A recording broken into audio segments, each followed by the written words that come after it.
नमो नमो गुरुदेव जो साधु स्वरूपी देव। आदि अंत गुण काल के जाननिहारो बे। मोहम्मद रसन फल परमयनुपा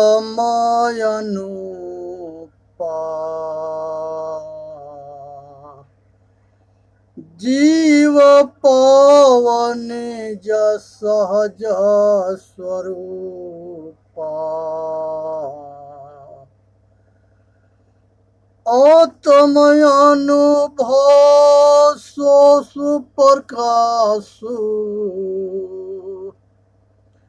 बड़े भाग आवहु जासो। बड़े भाग आवहु जासो। 6,96,000 सहस्त्र मैनी एक जीव पर हो। 6,96,000 सहस्त्र मैनी एक जीव पर हो। हे भाई, संसार के अंदर जो है ये चेतन आत्मा के जानने के लिए सभी महापुरुष जो है मार्गदर्शन दिए और उस मार्गदर्शन को समझना है, विचार करना है और अपना कल्याण करना है। ये हमारे महापुरुष जो है एक तरफ जो है धर्म के रक्षक होते थे और एक तरफ जो है धर्म के भक्षक होते थे। एक समाज के सुखदायी समाज होता था और एक तरफ समाज के दुखदायी समाज होता था। दोनों के शकल एक जैसा होता था, केवल कर्म में अंतर होता था। जिस समय मूसा हुए थे उसने भी जो है ये शैतानन जो समाज के अहित करने वाले राक्षस थे, इनसे वो संघर्ष करते रहे। तो ये जो है समाज के दुख देने वाला वो खलीफा कहे जाते थे और वो समाज के समाज ना समझते थे और आदमी को आदमी ना समझते थे और समाज के दुख देते थे। वो दुर्गुणित तामसी अहंकारी होते थे। वो जो है आदमी के जिन जानवर के काटते हैं सब, पशु पक्षी के मारते हैं सब, वैसे वो मानव समाज के मारते काटते थे। उनके पास कोई धर्म नाम के चीज़ नहीं था।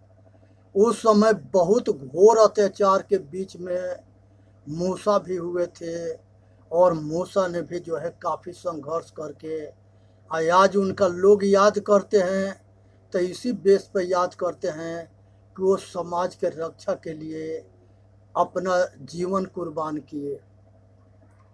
ईसा मसीह हुए, इसने भी जो है समाज के धर्म के प्रचार प्रसार करते रहे और इनके जो है शैतान जो है वहाँ के बादशाह से ऐसे उल्टा सीधा पढ़ा के भड़का दिए कि इनको जो है पेड़ में दोनों हाथ फैला के कील ठोकवा दिए सब, और पलस बना करके लकड़ी के और वो पेड़ में ठोकवा के और उस पलस पर जो है ईसा मसीह के कील ठोकवा दिया गया।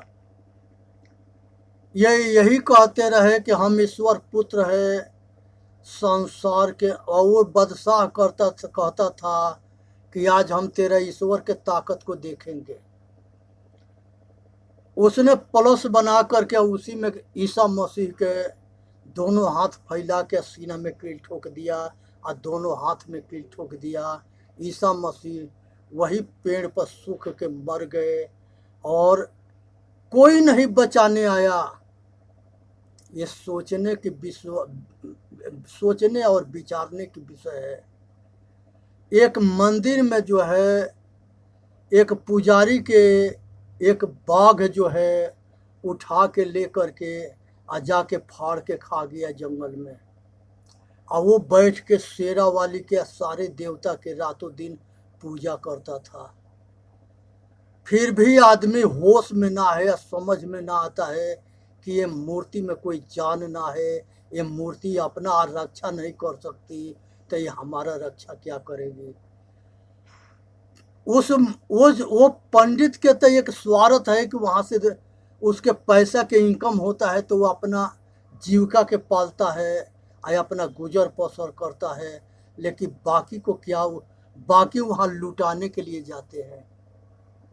लेकिन ये समझते ना है, होश में नहीं आते।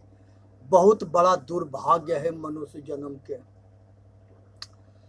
इसी तरह से जो है सुकरात हुए, वहाँ के भी राजा को भड़का करके, ये सब दार्शनिक विद्वान हुए। मूसा हुए, ईसा मसीह हुए, और ये सुकरात हुए, ये सब आत्मज्ञानी थे, दार्शनिक विद्वान थे, संत थे, समाज सेवी थे, धर्मात्मा थे। सुकरात को जहर दिया गया, और जो आत्मज्ञानी होता है वो निर्भय पद होता है, क्योंकि निष्काम कर्म करता है। और वो जो है आत्म बलवान होता है, आत्म बली होता है, वो महावीर होता है, वो निर्भय पद होता है। वहाँ पर डर भय के नाम की कोई चीज़ नहीं होती है, और वो मौत को भी जो है खुशी से गले लगाता है। 19 बरस की अवस्था में भगत सिंह फांसी पर चढ़ गया। उसी तरह से जो है खुदीराम बोस था, भगत सिंह था, ये सारे क्रांतिकारी जो है नौजवानी में जो है ये जो है फांसी के फंदा पर लटक गए। इनका गुरु जो है ये देश के गुलामी से आज़ाद करने के लिए लड़ाई लड़ रहे थे। तो एक देश के लिए लड़ाई होता है, एक समाज के लिए लड़ाई होता है। समाज के देश के लिए दयानंद सरस्वती लड़ रहे थे, बुद्ध भगवान थे, महावीर स्वामी थे, ये जो है अशोक सम्राट था। अशोक चक्रवर्ती सम्राट होते हुए अपना जीवन में बहुत जो है लड़ाई लड़ा है, और किसी लड़ाई के जो है वो हारा नहीं है। और उसने कालिंग के नरसंहार के देख करके और वो अपना हथियार रखता है, अब बुद्ध धर्म को अपनाता है। अब अशोक के लड़का और अशोक के रिश्तेदार दोस्त सारे मिल कर के बुद्ध धर्म को पूरा वर्ल्ड में प्रचार किए। तो ये समझनी चाहिए, इंसान और शैतान के परख करनी है। ये पहले होते थे, आज होते हैं, आगे होते रहेंगे, इनसे बचने की ज़रूरत है। उसके बाद से सुकरात जो है जहर के, उसके शिष्य जो है वो जेल से भागने की व्यवस्था कर दिए थे। लेकिन सुकरात जो है इतना गंभीर और इतना निर्भय थे कि वो कहे कि हम जो है अपना जान जो है भाग के नहीं बचा सकते। हम सत्य बात बोलते हैं, और सत्य बात बोलने पर चाहे ये जीवन ये शरीर रहे या चाहे ना रहे, इतने सत्य इतने अटल होते थे। रविदास जो है वो निर्भय पत आत्मज्ञानी थे, और उनका शिष्य जो है गुरु नानक हुए, और गुरु नानक के 10 गुरु हुए। उसी में जो है गुरु गोविंद सिंह हुए, और उसी में जो है गुरु तेज बहादुर हुए। गुरु गोविंद सिंह के पिताजी थे, उनको धोखा से दिल्ली चांदनी चौक पर बुलवा करके और उनको अरेस्ट करके उनके 4 शिष्य थे, बहुत बेरहमी से मारा गया। और उसी जो है गुरु तेज बहादुर के सिर कलम कर दिया गया, और वहीं पर शीश महल गुरुद्वारा चांदनी चौक पर आज भी है, आज लोग दर्शन करने जाते हैं। ये सारे महापुरुष जो है आत्मबली, आत्मज्ञानी और समाज सेवी, देश के लिए अपना जीवन को कुर्बान कर दिए, आज समझने की विषय है कि संसार में ये धर्म पर चलने वाले, अधर्म के रक्षा करने वाले, अधर्मी से वो हमेशा लड़ते आए हैं। उसके बाद से जो है मोहम्मद साहब हुए। मोहम्मद साहब जो है इस्लाम धर्म के स्थापना किए और उन्होंने जो है धर्म पक्ष के सेनापति थे, लेकिन अधर्मी जो है उनको भी ना बख्शे, उनके दामाद के और उनके कुलवा के सब उनके मार डाले। और उसके बाद भी ये मोहम्मद साहब इस्लाम धर्म के स्थापना किए और वो अपना धर्म के प्रचार करते रहे और समाज के सेवा करते रहे। 40 बरस की अवस्था में एक मुसलमान औरत थी, उसी के यहाँ नौकरी करते थे और उसी के संगे शादी कर लिए और उसी से उनको जो है बच्चे बच्ची भी हुए।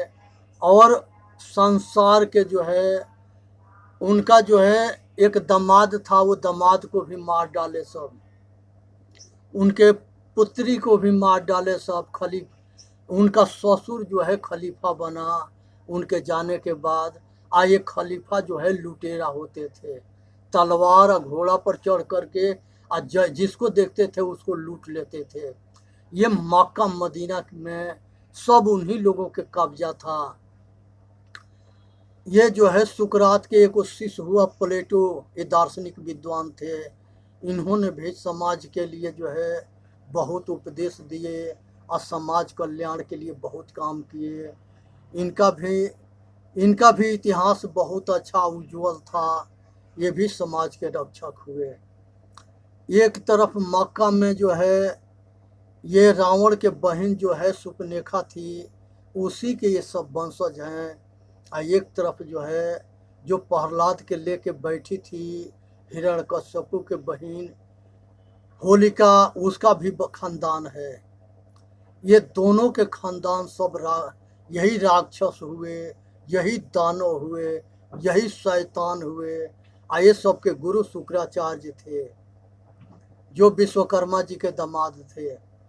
इस तरह से ये सारे जो है ये समाज के दैवी संपदा के आयासुरी संपदा के संघर्ष होता रहा और लड़ते रहे। ये सब जो है समाज के लिए अपना जान निछावर करते रहे। उसी तरह से जो है प्रहलाद उसमें हुए।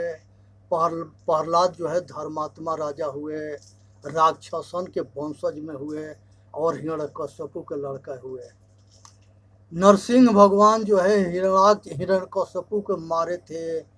अब बराह रूप धारण करके विष्णु भगवान वो जो है हिरण्याक्ष को मारे थे। ये दोनों भाई के अंत जो है ये सब अपने राज्य में जो है अपने आप को परमात्मा कहते थे और किसी को जो है किसी को उपासना नहीं करने देते थे। और ये घोर अत्याचारी थे। और इस तरह से इन लोगों के हिसाब किताब था। राजा बलि जो है 3 बक में अपना सिर जो है सिर झुका देते हैं, कहते हैं कि अब हमारे सिर पर भी पैर रख दो। तब उनको जो है विष्णु भगवान आशीर्वाद देते हैं कि बलि जाओ, तुम जो है तुम्हारा यज्ञ सफल हुआ और तुम जो है इस संसार में एक धर्मात्मा राजा के नाम से जाने जाओगे और तुम्हारा भी इतिहास उज्जवल होगा।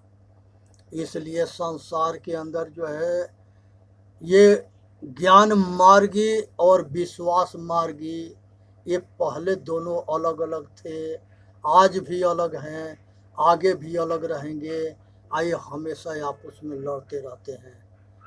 ये संसार के अंदर जो है अत्याचारी जो है ये अधर्मी चूकते ना हैं। कुछ जो है ये चीज़ को समझना है, विचार करना है और अपना कल्याण करना है। कुछ वेद के ऐसा विचार है जिसके सुने समझे और अपना कल्याण करे। अंधविश्वास को जाने अंधविश्वास है क्या चीज। यहाँ पर जो है कहा गया है कि राम चारों भाई खीर खाने से पैदा हुए थे। ये जो है झूठ बात है। इस बात पर विचार करना है। कोई जो है खीर खाने से पैदा नहीं होता। सीता को कहा गया है कि जमीन से हर जोतते हुए राजा जनक को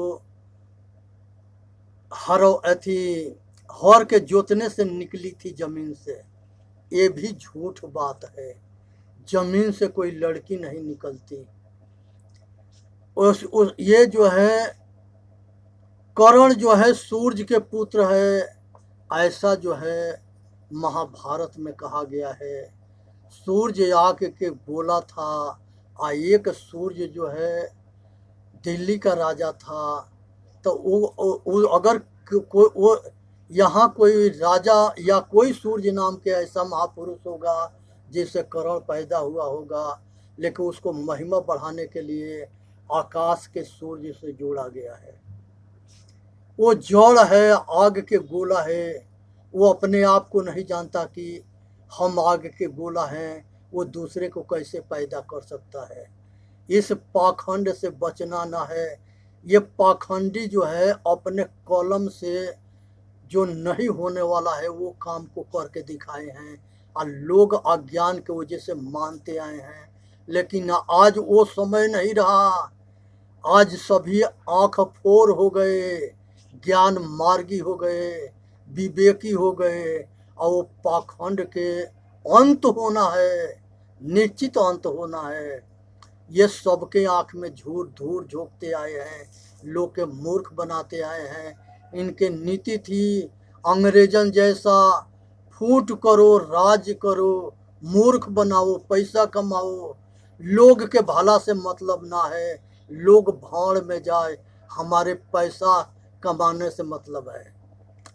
दूसरे जो है कहा गया है कि भीष्म जो है गंगा से पैदा हुए। गंगा एक नदी है, पानी है। अब पानी में कोई नारी नहीं होती, इसलिए जो है गंगा के नाम के कहानी तो आता है कि ब्रह्मा के पुत्री थी। तो अगर ब्रह्मा के कोई पुत्री होगी उससे भीष्म पैदा हो सकता है, लेकिन ये जो नदी है इससे नहीं। लेकिन उसकी महिमा बढ़ाने के लिए ये गंगा नदी से जुड़ा गया है। एक मानसरोवर झील है कैलाश पर, वहाँ से 3 नदी निकलती है। एक ब्रह्मपुत्र होता है, एक सिंधु होती है, सिंधु नदी होता है। ब्रह्मपुत्र आसाम बंगाल होके जाके बंगाल के खाड़ी में गिरती है और सिंधु नदी जो है पंजाब पाकिस्तान होते हुए जाके वो भी जो है समुद्र में गिरती है। और एक तीसरी जो है गंगा है, ये जो है यूपी बिहार होते हुए बंगाल के खाड़ी में जाके गिरती है।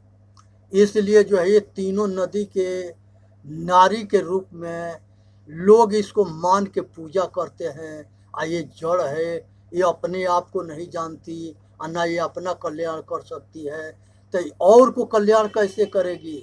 लेकिन ये अज्ञानता, संसार के सारे दुख के जड़ जो है अज्ञान है। इसे ठीक से जाने, समझे, विचार करे। उसके बाद से जो है सतगुरु कबीर साहब के कहते हैं कि लहरतारा के तालाब पर आकाश से उतरे थे, आके कमल के फूल पर और नीरू नीमा के जो है तालाब के किनारे मिले थे। वो ले जाके पाल पोस के जवान किया था और वहीं उनका पालन पोषण हुआ था। जो लोहता में रहने वाले नीरू नीमा थे। और लहरतारा तालाब आज बहुत बड़ा वहाँ आश्रम बना हुआ है, लहरतारा आश्रम। अब उसके बाद से जो है कोई आकाश से जो है पत्थर बर्फ ना है कि ऊपर पानी बरसता है तो वो भी टपक जाए। ये अंधविश्वास है, चाहे वो हमारे घर के बात हो या बाहर के बात हो। अगर हम दूसरे के जो है सत्य बात बता सकते हैं तो हम अपने अंदर पाखंड को कैसे पाल सकते हैं। हम अपने अंदर भी नहीं पाल सकते हैं।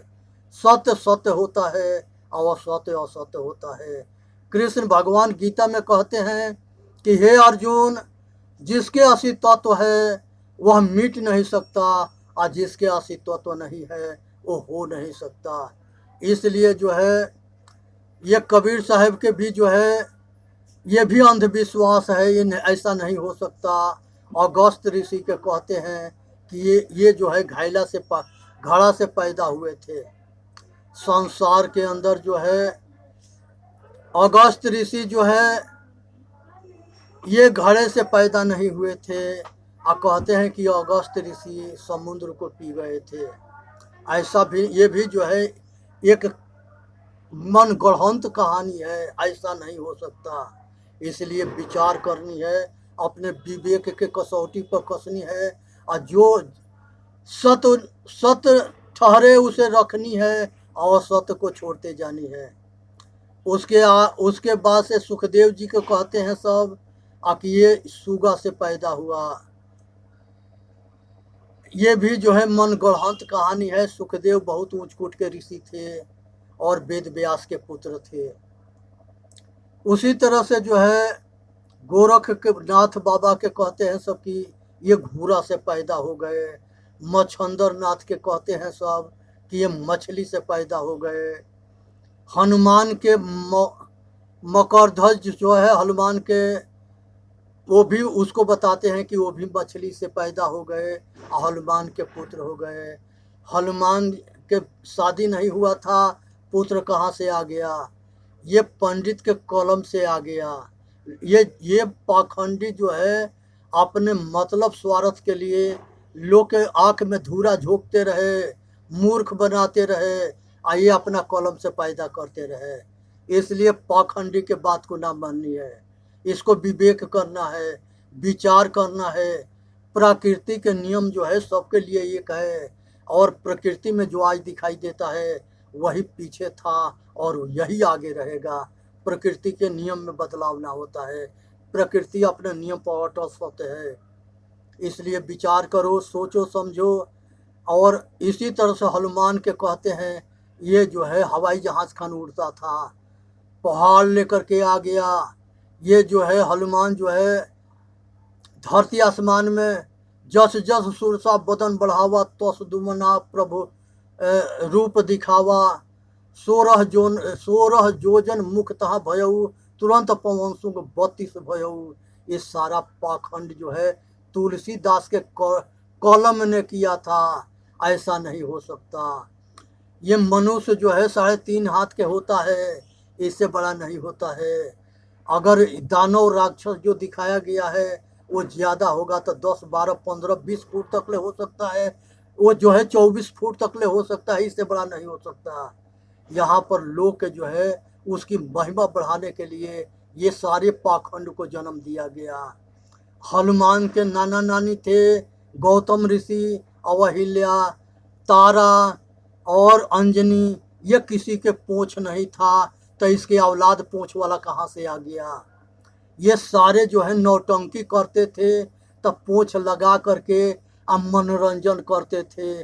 आज वही मनोरंजन तुलसीदास ने भी किया और उसके अपना ग्रंथ में लिख दिया, लोग मान लिए। ऐसा नहीं हो सकता। मनुष्य मनुष्य होता है और मनुष्य पूंछ वाला नहीं होता है, पूंछ वाला जानवर होता है। वो जो है चार पैर वाला हनुमान नहीं था, 2 पैर वाला था। 2 पैर वाला जो राक्षस होते थे वो सबके भी पूंछ नहीं था। ये हनुमान के अब बाल सुग्रीव के पूंछ लगा के नौटंकी किया गया है। इसे विचार करनी है, इसको समझनी है, विवेक करनी है, ये पाखंड से बचनी है। पाखंडी अपने कलम से, ये जब इसके ऊपर डंटा पड़ता था मुगलों के, तो वो जैसे कहते थे ये वैसे मिलावटबाजी करते रहे। आज उनके एक गुलाम रहे, वो कुछ भी करवाने में सक्षम थे। इसलिए विचार करो, जो विचार के कसौटी पर नाम ठहरता है उसे छोड़ते जाओ। क्योंकि उस समय गुलामी प्रथा थी, उस समय मजबूर थे, लोग लाचार थे, जो उनके बात नहीं मानते थे उनको सिर काट लिया जाता था। इसलिए विचार करके, सोच समझ करके अपना कल्याण करे और इस चेतन जीव दुख मुक्त चैनल पर आके अपना कल्याण करे। बोलिए सतगुरुदेव की जय।